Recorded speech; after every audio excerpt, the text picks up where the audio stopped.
Hello നമസ്കാരം, എല്ലാവർക്കും ഹിസ്റ്റോറിയുടെ ഒരു പുതിയ ക്ലാസ്സിലേക്ക് സ്വാഗതം. ഇന്ന് നമ്മൾ ഹിസ്റ്റോറിയുടെ ഒരു പുതിയ അധ്യായം ഇവിടെ ആരംഭിക്കുകയാണ്.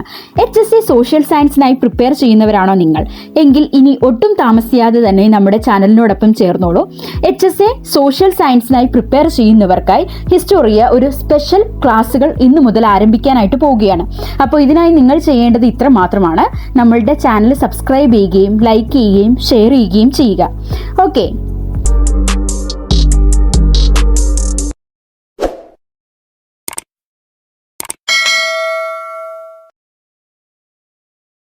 ഇന്നത്തെ ക്ലാസ്സിൽ നമ്മളൊരു 15 ചോദ്യങ്ങൾക്കുള്ള ഉത്തരമാണ് പഠിക്കാനായിട്ട് പോകുന്നത്. ആദ്യത്തെ ചോദ്യം: കക്രപ്പാറ ആണവ വൈദ്യുത നിലയം സ്ഥിതി ചെയ്യുന്നത് എവിടെയാണ്? ഉത്തരം ഗുജറാത്ത് ആണ്. ചോദ്യം ഇതാണ്: കക്രപ്പാറ ആണവ വൈദ്യുത നിലയം സ്ഥിതി ചെയ്യുന്ന സ്ഥലം. അപ്പോൾ ഒരു സംശയവും വേണ്ട, എവിടെയാണ്? ഗുജറാത്ത് ആണ് ഉത്തരം എന്ന് പറയുന്നത്. രണ്ടാമത്തെ ചോദ്യം: എന്താണ് ഹോഴ്സ് ലാറ്റിറ്റ്യൂഡ് എന്നറിയപ്പെടുന്നത്? ഹോഴ്സ് ലാറ്റിറ്റ്യൂഡ് എന്ന് വെച്ചാൽ sub tropical high pressure belt അല്ലെങ്കിൽ ഉപധ്രുവീയ ഉച്ചമർദ്ദ മേഖലയെയാണ് ഹോഴ്സ് ലാറ്റിറ്റ്യൂഡ് എന്ന പേരിൽ വിളിക്കുന്നത്. മാറിപ്പോകരുത്. ഹോഴ്സ് ലാറ്റിറ്റ്യൂഡ് എന്നാൽ എന്താണ്? സബ് ട്രോപ്പിക്കൽ ഹൈ പ്രഷർ ബെൽറ്റിനെയാണ് ഹോഴ്സ് ലാറ്റിറ്റ്യൂഡ് എന്ന് പറയുന്നത്. മൂന്നാമത്തെ ചോദ്യം: നിഫെ എന്തിനെ പ്രതിനിധീകരിക്കുന്നു? എന്താണ് നിഫെ എന്ന് നിങ്ങൾക്കറിയാം അല്ലെ? നിക്കലും ഇരുമ്പുമാണ് നിഫെ എന്ന പേരിൽ അറിയപ്പെടുന്നത്. ഈ നിഫെ എന്തിനെയാണ് പ്രതിനിധീകരിക്കുന്നത്? ഭൂമിയുടെ അകക്കാമ്പ് അല്ലെങ്കിൽ ഉള്ളറയെയാണ് നിഫെ പ്രതിനിധീകരിക്കുന്നത്. നാലാമത്തെ ചോദ്യം: ആൻഡമാൻ നിക്കോബാർ ദ്വീപുകളെ വേർതിരിക്കുന്ന ചാനൽ ഏതാണ്? നമ്മൾ ഒരുപാട് ചാനലുകളെ കുറിച്ച് പഠിച്ചിട്ടുണ്ട് അല്ലെ? അതിലെ ഈ ആൻഡമാൻ നിക്കോബാർ ദ്വീപുകളെ വേർതിരിക്കുന്ന ചാനൽ ഏതാണെന്നാണ് ചോദിക്കുന്നത്. 10 ഡിഗ്രി ചാനലാണ് ആൻഡമാനെയും അതുപോലെ നിക്കോബാർ ദ്വീപിനെയും വേർതിരിക്കുന്നത്. അടുത്തതായിട്ട് ആനമുടിയുടെ ഉയരം എത്രയാണെന്ന്. കേരളത്തിൽ സ്ഥിതി ചെയ്യുന്ന ഒരു പ്രധാനപ്പെട്ട കൊടുമുടിയാണ് ആനമുടി എന്ന് പറയുന്നത്. അതിന്റെ ഉയരം എത്രയാണെന്നാണ് ചോദിക്കുന്നത്. 2695 മീറ്റർ ആണ് ആനമുടിയുടെ ഉയരം എന്ന് പറയുന്നത്. 2695 മീറ്റർ. ഡെൽറ്റ സൃഷ്ടിക്കാത്ത ഇന്ത്യയിലെ ഒരു നദി. ഡെൽറ്റ എന്ന് പറയുന്നത് എക്കൽ സമതലമാണ്.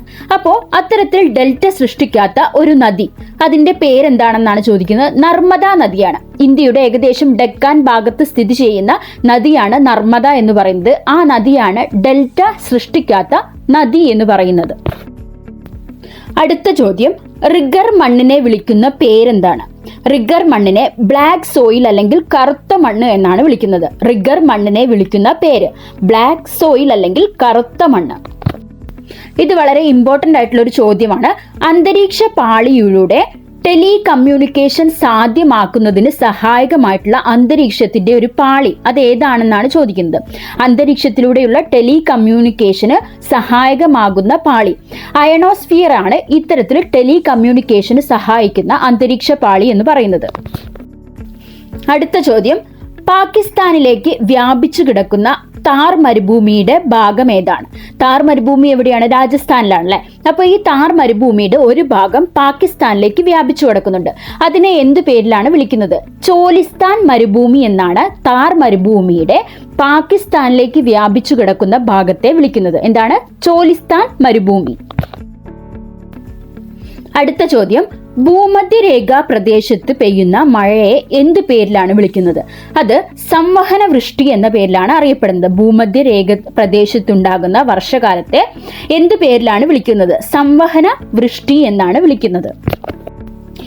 ഇന്ത്യയിലെ കൊടുമുടികളുമായി ബന്ധപ്പെട്ട അടുത്തൊരു ചോദ്യം എന്ന് പറയുന്നത് ആരവല്ലി നിരയിലെ ഏറ്റവും ഉയരം കൂടിയ കൊടുമുടി ഏതാണ്? ആരവല്ലി പർവ്വതനിര, വിന്ധ്യ സത്പുര ആരവല്ലി എന്നൊക്കെ കേട്ടിട്ടില്ലേ? അതില് ആരവല്ലി നിരയിലെ ഏറ്റവും ഉയരം കൂടിയ കൊടുമുടി ഏതാണ്? ഗുരു ശിഖർ ആണ് ഉത്തരം. ആരവല്ലി നിരയിലെ ഏറ്റവും ഉയരം കൂടിയ കൊടുമുടി ഗുരു ശിഖർ എന്ന പേരിലാണ് അറിയപ്പെടുന്നത്. അടുത്ത ചോദ്യം: സിയാച്ചിൻ ഹിമാനി കാണപ്പെടുന്ന താഴ്വര ഏതാണ്? നൂബ്ര താഴ്വരയിലാണ് സിയാച്ചിൻ ഹിമാനി കാണപ്പെടുന്നത്. ഇത് ഹിമാനികളുമായി ബന്ധപ്പെട്ട അല്ലെങ്കിൽ ഗ്ലേഷ്യേഴ്സുമായി ബന്ധപ്പെട്ട ഒരു ചോദ്യമാണ്. സിയാച്ചിൻ ഹിമാനി കാണപ്പെടുന്ന താഴ്വര അത് നൂബ്ര താഴ്വരയിലാണ് കാണപ്പെടുന്നത്. പുതിയ എക്കൽ മണ്ണിനെ വിളിക്കുന്ന പേരെന്താണ്? പുതിയ എക്കൽ മണ്ണിനെ എന്ത് പേരിലാണ് വിളിക്കുന്നത്? ഗാദർ എന്ന പേരിലാണ് പുതിയ എക്കൽ മണ്ണ് വിളിക്കപ്പെടുന്നത് അല്ലെങ്കിൽ അറിയപ്പെടുന്നത്. അവസാനത്തെ ചോദ്യം, ഫരാക്കെ പ്രൊജക്റ്റ് സ്ഥിതി ചെയ്യുന്ന നദി ഏതാണ്? ഫരാക്കെ എന്ന് പറയുന്നത് ഒരു പ്രൊജക്റ്റ് ആണ്.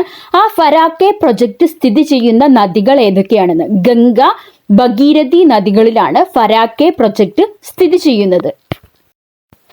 ഓക്കെ, അപ്പൊ ഇന്നത്തെ ക്ലാസ്സിൽ ഏകദേശം 15ഓളം ചോദ്യങ്ങൾക്കുള്ള ഉത്തരങ്ങളും അതിന്റെ ചോദ്യങ്ങളും നമ്മൾ പഠിച്ചു കഴിഞ്ഞു. ഈ ക്ലാസ് നിങ്ങൾക്ക് ഉപകാരപ്രദമാകുകയാണെങ്കിൽ നിങ്ങൾ നിങ്ങളുടെ ഫ്രണ്ട്സിന് ഷെയർ ചെയ്ത് കൊടുക്കാനും അതുപോലെ ചാനൽ സബ്സ്ക്രൈബ് ചെയ്യാനും മറന്നു പോകരുത്. Thank you for watching.